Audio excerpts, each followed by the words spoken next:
Hi everyone, and this is going to be the return to a series that I really thought I was going to be paying more attention to, and I really mean to pay more attention to it, and that's First Time Vinyl Spins.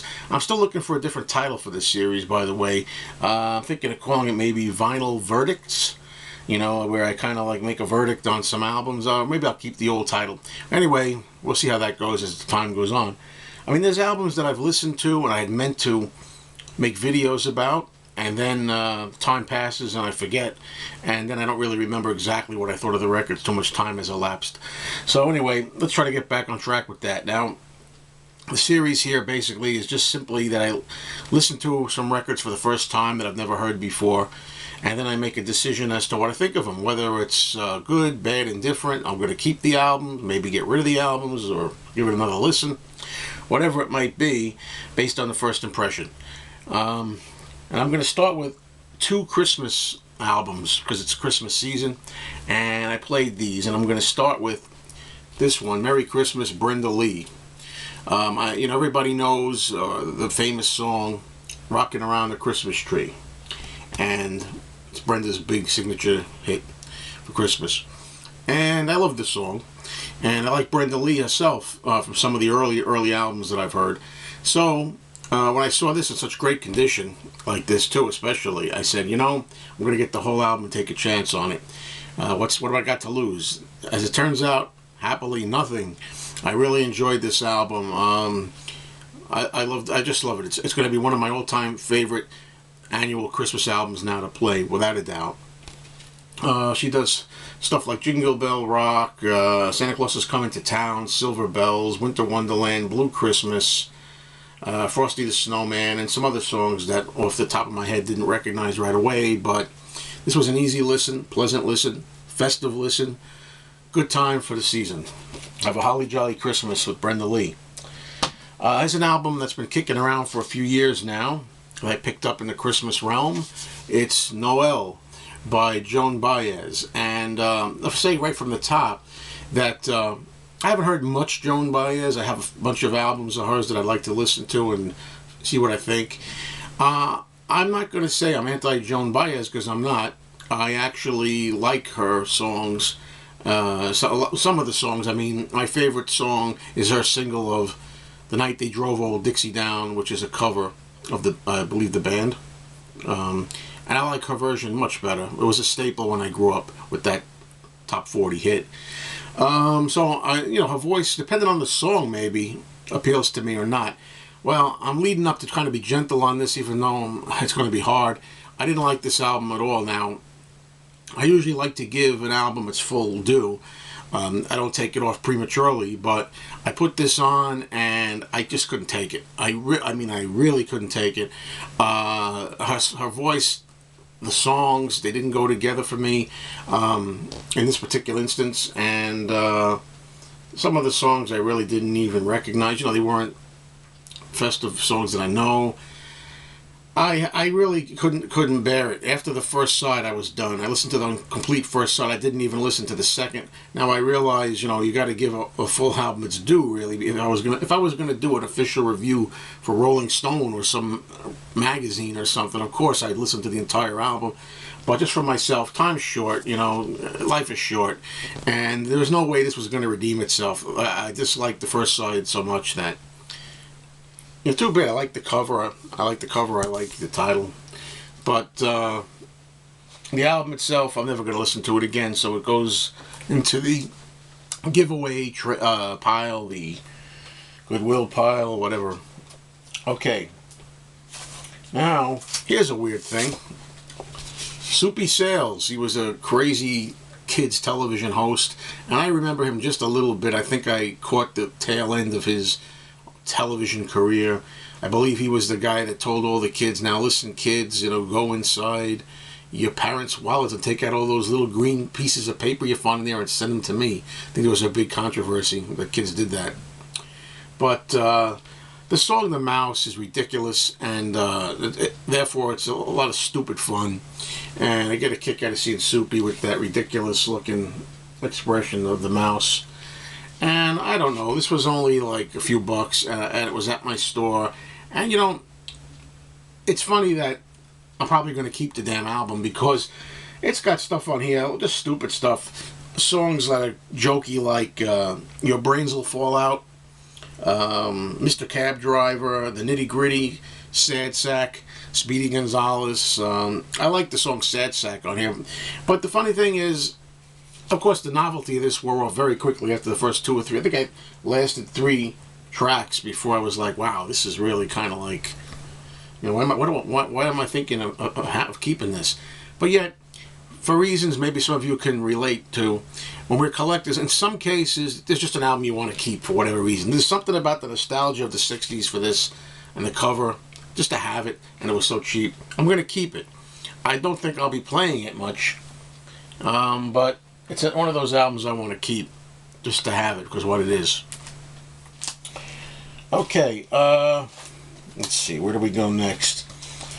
Next album. Wow, I'm noticing something here as I go through these. Oh, wow. Okay, anyway. Don McLean, American Pie. The big hit, American Pie, right? Okay. I always wanted to hear the whole album.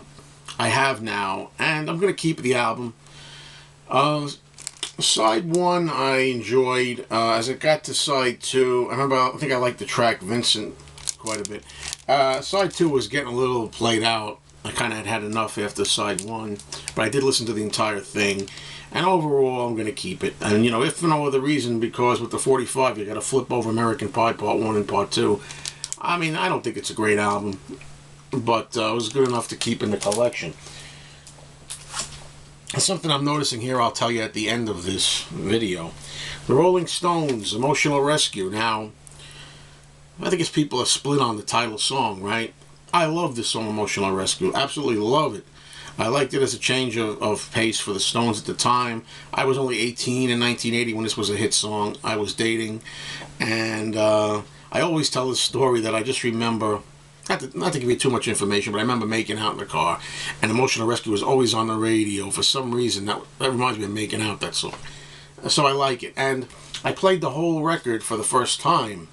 And I only, you know, probably no surprise, I really only liked She's So Cold, which of course I know that song already, that's a popular song. I really only need She's So Cold and Emotional Rescue off this. The other songs, I'm not, you know, I don't remember a thing. I mean, this has been, again, a while since I played this, it's been months. But all I remember about it is none of the other ones registered. And, you know, it does get to a point where I don't have to be a completist. I thought I wanted to be a Rolling Stones completist and have all their albums. Just because they're the Rolling Stones, and I've decided I don't need to do that. I'm going to pick and choose the ones that I personally like. It's just my opinion. I don't need to play all of Emotional Rescue again. Okay, I picked this up, Jan and Dean, and I don't know if this is their first album or not. I'm assuming it is. Now, Jan and Dean, I really love the big hit song Baby Talk by them, and I have like 4 or 5 singles of that, different conditions. Love the song Baby Talk. And when I was a kid, I liked the flip side too, that I didn't realize as a child. I was playing my mother's records. I didn't realize that the B-side was actually the B-side. It was called Jeanette, Get Your Hair Done, and it used to freak me out at the end. I'm not going to play it. Anybody who knows the song Jeanette, Get Your Hair Done will look it up and play the very end, how it closes. It used to scare the crap out of me as a kid. It was a scary ending. I was only like 3 years old or something like that, 4 years old. It was freaky. Anyway, I played this whole album in its entirety, and it's another album that I find is better in the beginning than as it goes on, but it's basically a lot of kind of doo-woppy feel, you know, and the bumps with, I think Jan provides most of those, I think. But I enjoyed the record. That's the bottom line. Enjoyed this record. It's a good artifact from back in those days, and when you're in the mood to hear that kind of 50s, late 50s, I think it is, get into the early 60s soon, I think that's the year. I really recommend it if you're into that sort of thing. Okay, it does get a little familiar after a while. I mean, repetitious, I guess, is a better word, but I enjoyed it. I really did. So that's going to stay in my collection. Okay, I told you that I was going to say something at the end of the video. I'll say it now.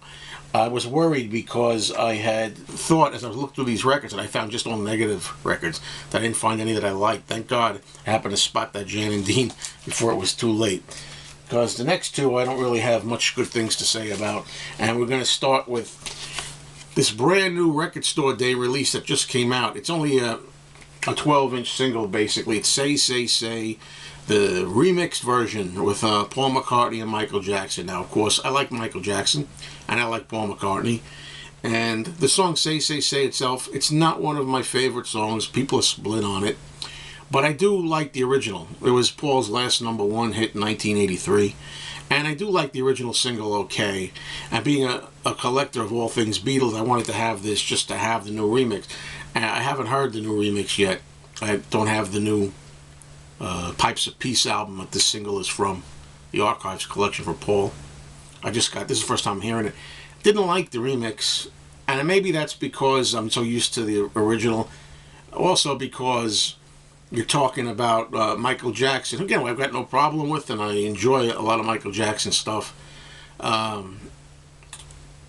He figures too prominently on this mix instead of Paul, and I just like the original better.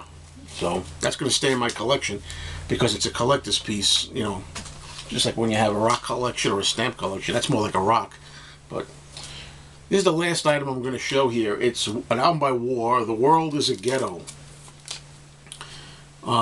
This is a real blind chance that I took. I really enjoyed the song The Cisco Kid, and I could have just had the 45. Cisco Kid is really a good song for me. Personally, I kind of remember it. It brings me back to my childhood. I enjoy it. And this particular album, though, that's another one of those albums I only got through to side 1. Couldn't get to side 2. Didn't like side 1 much. I mean, it wasn't the worst thing I ever heard, but it just wasn't, I wasn't digging it after a while. I think I'm okay with Cisco Kid from this album. Don't know, maybe maybe there's a song on side 2 that I like. It's worth a try in the future. I'll tell you why. Because although I wasn't wild about what I heard all on side 1, I like the cover. I really love the cover. And hey, look, sometimes I keep records just for the cover. Let's be honest. Some of us out there will say they do that. You know, some people. Some don't. They say, I'm in for the music, not the cover. But that's really nice artwork, and I really like it. I think it really matches the feel of the song.